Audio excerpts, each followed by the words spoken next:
removed using wax. And well, it turns out that there are some benefits to doing so, like that you may be able to go up to 2 whole months before some of that hair starts to grow back. Which sounds pretty good to me because, well, weekly with this is kind of a pain. Speaking of pain, there really shouldn't be much of it. As a bonus, it shouldn't take very long for both ears to be waxed as well.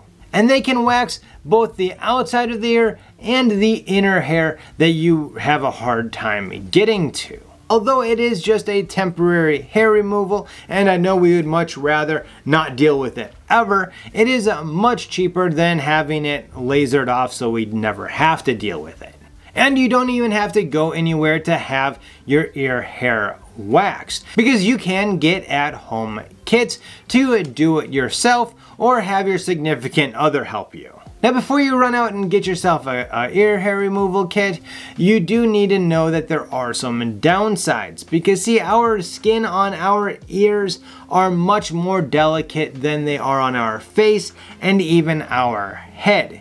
Which means that if you do this wrong, you could end up burning yourself a lot easier, as well as possibly even tearing skin, which obviously nobody wants to deal with. And then there's the issue of how much wax do you use? Well, if you use too much, you could end up having an issue where it gets places that it doesn't need to be, like your ear canal.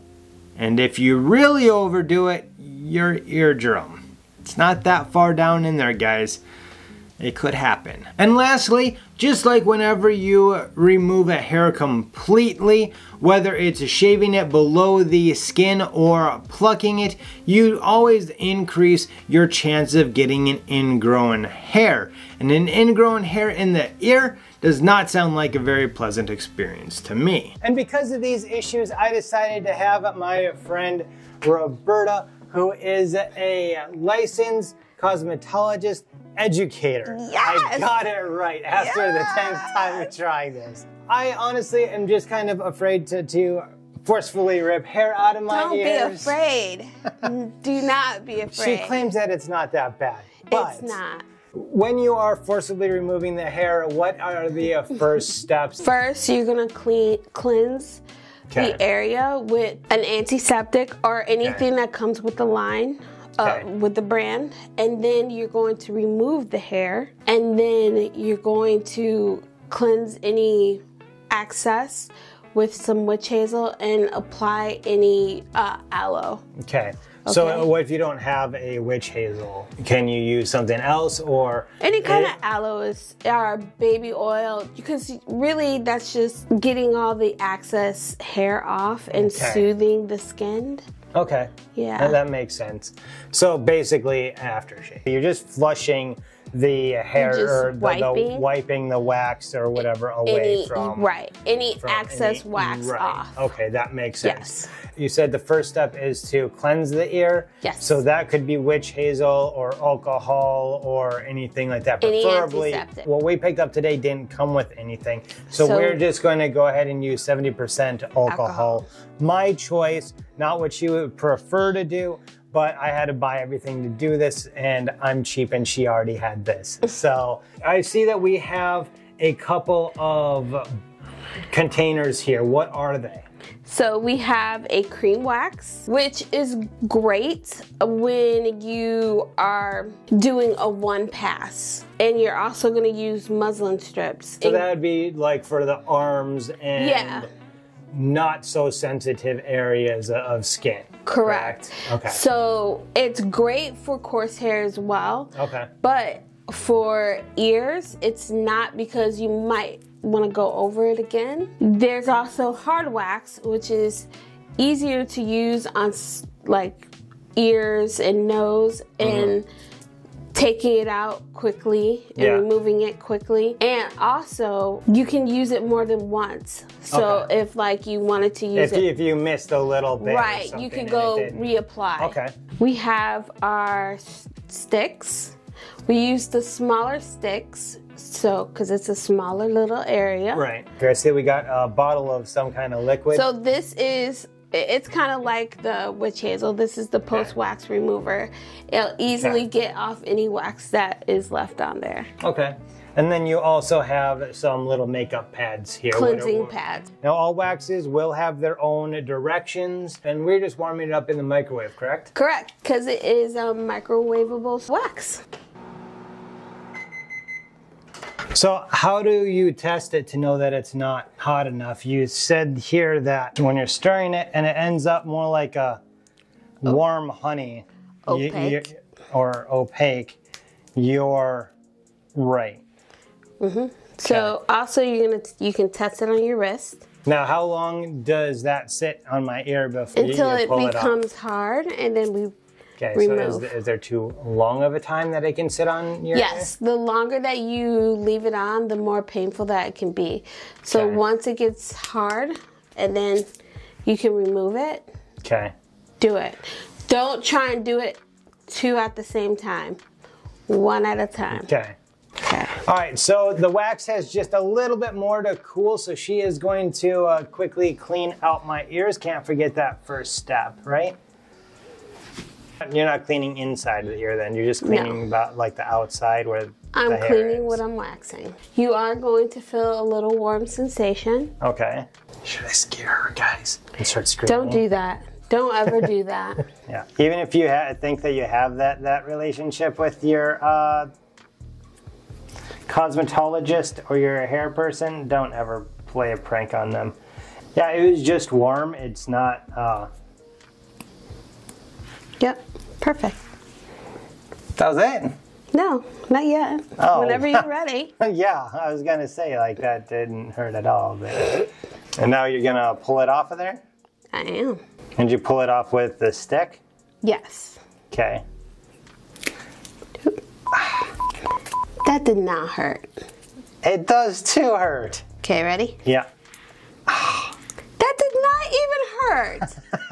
Oh it my hurt. God. It doesn't hurt bad, guys. It basically feels like you're like pulling a bunch of hair on your arm and not even like pulling it out. So it's really not that bad. But that was just the earlobe. She's still got to do the inner ear, or not the inner ear, but the, what would you call that? Inner outer ear. I have a lot that comes from the tragus, from the inside. That wax feels a lot warmer on the inside of the ear than it does on the outside. Yes. Still not too bad. Now mind you, sorry. Mid-talk. I'm so sorry. That's okay. I wouldn't even really say that it's really uncomfortable. It's just a different sensation that I'm not used to, like, whatsoever. That's the bottom of the ear area. You have a little bit of hair there. Yeah, that one definitely hurt a bit more than the other ones did, but still not super bad. Sorry. I got big earlobes, guys, so whenever she pulls on it pulls on the whole earlobe. Ready? Yep. Tilt your head a little bit. Okay. There we go. Oh. This is getting more painful every time she pulls on it. It's still not bad though, but it's definitely like a scale to 1 to 10. Definitely a little bit more than pulling out a single hair. No tears in my eyes. No, they're not even watering. Now, if you're doing this in my nose, I can't say that would be different because you're pulling on a lot of things there that normally cause eyes to water. So what's the hardest part in my ear so far? Getting right here. It's kind of hard. The tragus, like the back side of the tragus there? Yeah. Oh, you're really getting in there this time, huh? Yeah. Now remember, guys, don't go tilting your head weird when they're putting that stuff in there because you don't want it to go places that it shouldn't be going. She's just not even giving me a warning now, guys. Sorry. She's just 1, yanking on it. 2, 3. Oh, notice it goes 2, pull 3. Sometimes, you don't want to take out or remove a lot of, like, if they have hair really in their ear, sometimes you don't want to go any farther than that. Right. So I'm just, right now I'm just getting all the excess So hair. definitely not something if you guys have a ton of hair. I wouldn't suggest that you do it at home. In fact, I would have to say that just because you can't see in the mirror and what you're doing at the same time, I would say just go to a professional. How much does something like this usually cost to have done at a professional? Do you know? Sometimes it can be complimentary. It can come with your haircut. Or sometimes it could be $6 to $12. Okay. She specializes in haircuts, correct? Correct. So you don't do this very often? I don't wax. Yeah. I just do haircuts. Yeah. Primarily. So, but she teaches it, or taught it, anyway. I have. Which is pretty much the only reason why you were able to convince me to do the waxing. You just have one hair that is relentless and won't give up. Yep, that's the one that I usually end up pulling out with the tweezer because it grows much faster than all the rest. Yeah. So what's your options there to do then? Just grab a tweezer? Mm-hmm. All right, grab a tweezer and watch my eyes water.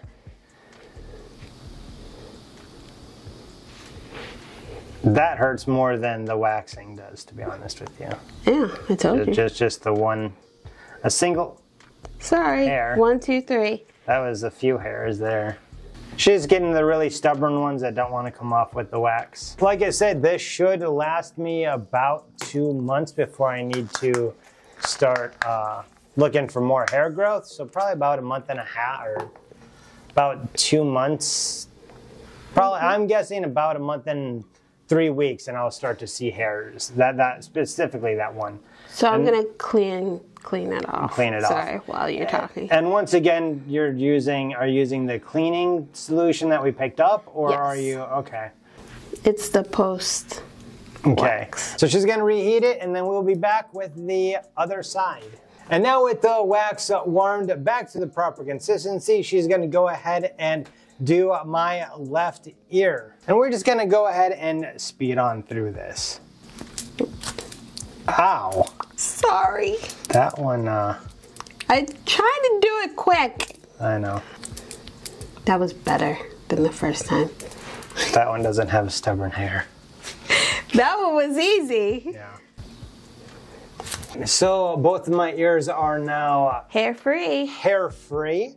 And it was relatively painless. It wasn't as bad as I thought that it was going to be.